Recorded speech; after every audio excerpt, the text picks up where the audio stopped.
Hi hello ನಮಸ್ತೆ. ರಶ್ಮಿ ಕೂರ್ಗ್ ಬ್ಲಾಗ್ಸ್ಗೆ ಸ್ವಾಗತ ಸುಸ್ವಾಗತ. ಇವತ್ತು ನಾನು ಒಂದಲಗ ಸೊಪ್ಪಿನ ಸಾರು ಮಾಡ್ತಿದ್ದೀನಿ. ರಸಮ್ ಮಾಡ್ತಿದ್ದೀನಿ. ಅದಕ್ಕೆ ಬೇಕಾಗಿರುವ ಸಾಮಾನು: ತೆಂಗಿನ ತುರಿ ಸ್ವಲ್ಪ, 2 ಒಣಗಿದ ಮೆಣಸು, ಈರುಳ್ಳಿ, ಚಿಕ್ಕ ಈರುಳ್ಳಿಲಿ ಅರ್ಧ ತೊಗೊಂಡಿದ್ದೀನಿ, ಜೀರಿಗೆ, ಬೆಳ್ಳುಳ್ಳಿ, ಟೊಮೆಟೊ, ಗಾಂಧಾರಿ ಮೆಣಸು ತೊಗೊಂಡಿದ್ದೀನಿ. ಗಾಂಧಾರಿ ಮೆಣಸು ಯೂಸ್ ಮಾಡೋದ್ರಿಂದ ಗ್ಯಾಸ್ಟ್ರಿಕ್ ಆಗಲ್ಲ ಅಂತ ಹೇಳ್ತಾರೆ, ಅದಕ್ಕೋಸ್ಕರ ಅದು ತೊಗೊಂಡಿದ್ದೀನಿ. ನೋಡಿ, ಸೊಪ್ಪು ಇಷ್ಟು ತೊಗೊಂಡಿದ್ದೀನಿ. ಒಂದು ಪಾತ್ರೆ ಇಟ್ಕೊಂಡಿದ್ದೀನಿ, ಅದಕ್ಕೊಂದು ಸ್ವಲ್ಪ ಎಣ್ಣೆ ಹಾಕ್ಕೊಂಡಿದ್ದೀನಿ. ಎಣ್ಣೆ ಚಂದಕ್ಕಾದ್ಮೇಲೆ ತೋರಿಸ್ದೆಲ್ಲ ಅದನ್ನೆಲ್ಲ ಹುರ್ಕೊಳ್ಬೇಕು. ಇವಾಗ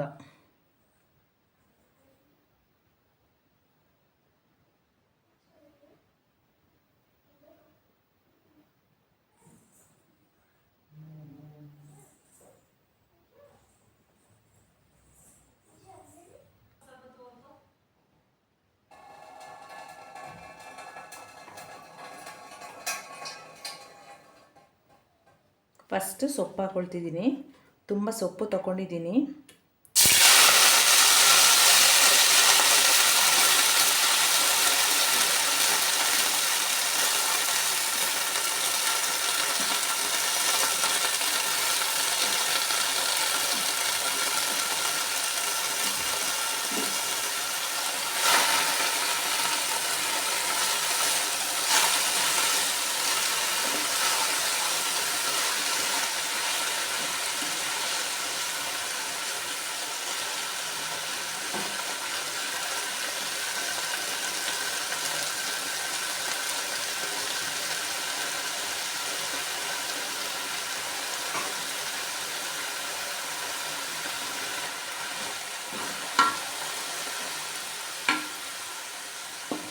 ಸೊಪ್ಪು ಫುಲ್ಲು ಬಾಡೋಗಬೇಕು, ಅಷ್ಟರ ತನಕ ನೀಟಾಗಿ ಫ್ರೈ ಮಾಡ್ಕೊಳ್ಬೇಕು.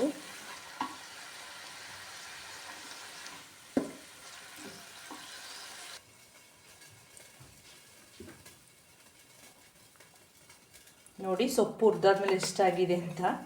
ಇಷ್ಟಾಗಿದೆ. ಇದು ತುಂಬ ಒಳ್ಳೆಯದು, ಮಕ್ಕಳಿಗೆ ಬುದ್ಧಿಶಕ್ತಿಗೆ ಇದು ತುಂಬ ಒಳ್ಳೆಯದು. ಸೊಪ್ಪು ತಿಂದರೆ ಬುದ್ಧಿಶಕ್ತಿ ಹೆಚ್ಚಾಗ್ತದೆ, ಮತ್ತು ಹೊಟ್ಟೊಳಗಿರೋ ಜ್ವರ ಅದೆಲ್ಲ ಕಮ್ಮಿ ಆಗುತ್ತೆ ಈ ಸೊಪ್ಪು ರಸಮ್ ಅಡಿಗೆ ಕುಡಿದ್ರೆ. ಮತ್ತು ಅನ್ನಕ್ಕೂ ಹಾಕ್ಕೊಂಡು ತಿನ್ಬೋದು, ಅನ್ನ ಮುದ್ದೆ ಎಲ್ಲದಕ್ಕೆ ಹಾಕ್ಕೊಂಡು ತಿನ್ಬೋದು. ನೋಡಿ ಎಷ್ಟಾಗಿದೆ ಅಂತ. ಈಗ ಅದೇ ಪಾತ್ರೆಗೆ ಆಗಲೇ ಹೇಳಿದ್ದೆಲ್ಲ ತೆಂಗಿನಕಾಯಿ ತುರಿ, ನಿಮಗೆ ಈ ಮೆಣಸು ಇಲ್ಲಾಂದರೆ ಟೇಸ್ಟಿಗೆ 1-2 ಹಸಿಮೆಣಸು ಹಾಕ್ಕೊಳ್ಬೋದು.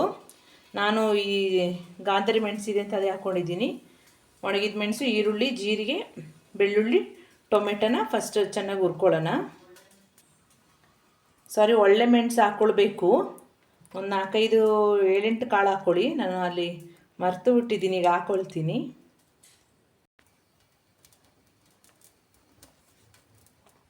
ಟೊಮೆಟೊ ಹಾಕ್ಕೊಳ್ತಿದ್ದೀನಿ.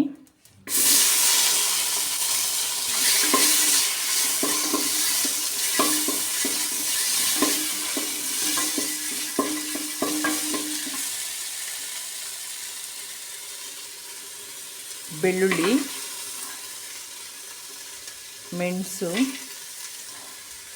ಕಾಯಿ ತುರಿ,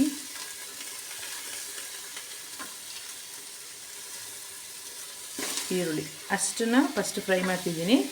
ಇದು ಜೀರಿಗೆ, ಕಾಳು ಮೆಣಸು, ಒಣಗಿದ ಮೆಣಸು ಮತ್ತೆ ಫ್ರೈ ಮಾಡ್ಕೊಳ್ತೀನಿ. ಅದ್ರ ಜೊತೆ ಸೇರಿದ್ರೆ ಸರಿ ಫ್ರೈ ಆಗಲ್ಲ, ಅದಕ್ಕೆ.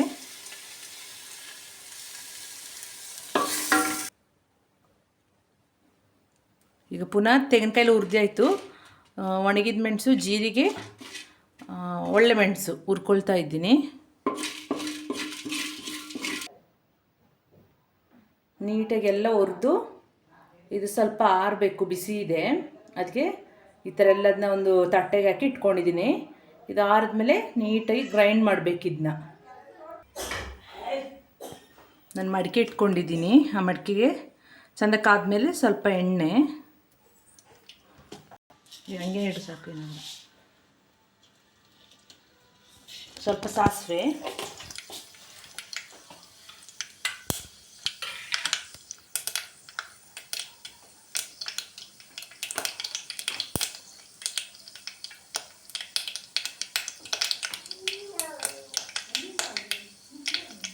ಒಣಗಿದ ಮೆಣಸು,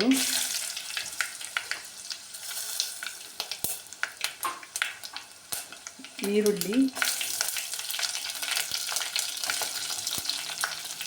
ಸ್ವಲ್ಪ ಕರಿಬೇವಿನ ಸೊಪ್ಪು,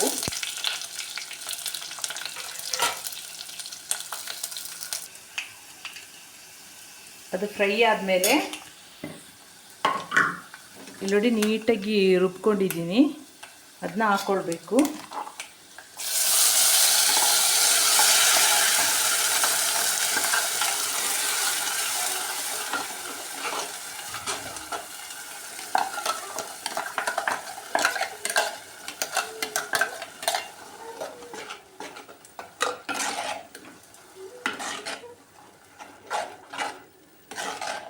ಗಮ್ ಅಂತ ಸ್ಮೆಲ್ ಬರ್ತಿದೆ.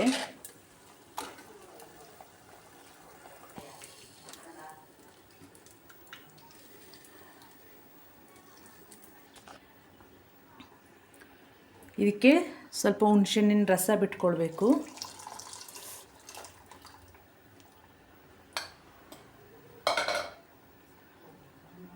ಸ್ವಲ್ಪ ಧನಿಯಾ ಪೌಡ್ರ್ ಮತ್ತು ಮೆಣಸಿನ ಪೌಡ್ರು, ಎಷ್ಟು ಖಾರ ಬೇಕೋ ಅಷ್ಟಾಗಿ ಹಾಕ್ಕೊಳ್ಳಿ. ಯಾಕೆಂದರೆ ಒಣಗಿದ ಮೆಣಸು, ಗಾಂಧಾರಿ ಮೆಣಸೆಲ್ಲ ಹಾಕ್ಕೊಂಡಿದ್ದೀವಲ್ಲ ಅದಕ್ಕೆ.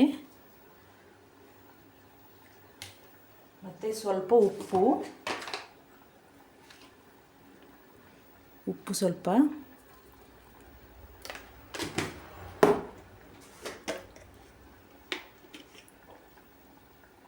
ಒಂದು ಸ್ವಲ್ಪ ಅರಿಶಿಣ,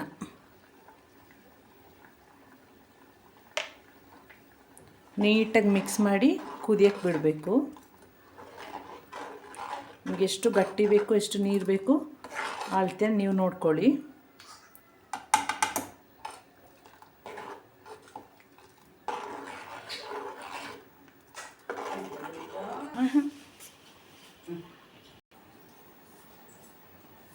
ಈಗ ಸಾರನ್ನ ನೀಟಾಗಿ ಕುದಿಯೋಕ್ಕೆ ಬಿಡುವ, ಒಂದು 15 ನಿಮಿಷ ಮೀಡಿಯಮ್ ಫ್ಲೇಮಲ್ಲಿಟ್ಟು ಕುದಿಯೋಕ್ಕೆ ಬಿಡುವ.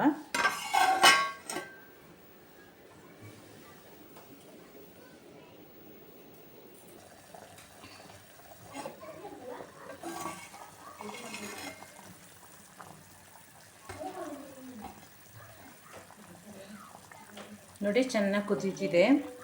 ಆಯಿತು, ಈ ಸಾರು ಉಪ್ಪು, ಹುಳಿ, ಖಾರ ಎಲ್ಲ ನೋಡ್ಕೊಳ್ಬೇಕು.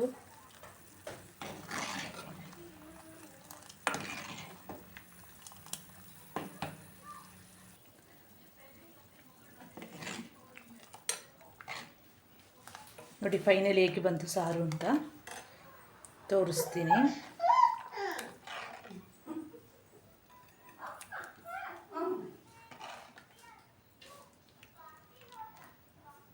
ವರ್ಷದಲ್ಲಿ ಒಂದು ಸಲ ಆದರೂ ಮಕ್ಕಳಿಗೆ ಮಾಡಿಕೊಡಿ, ಬುದ್ಧಿಶಕ್ತಿ ಹೆಚ್ಚಾಗೋಕ್ಕೆ ತುಂಬ ಒಳ್ಳೆಯದು ಈ ಸೊಪ್ಪು.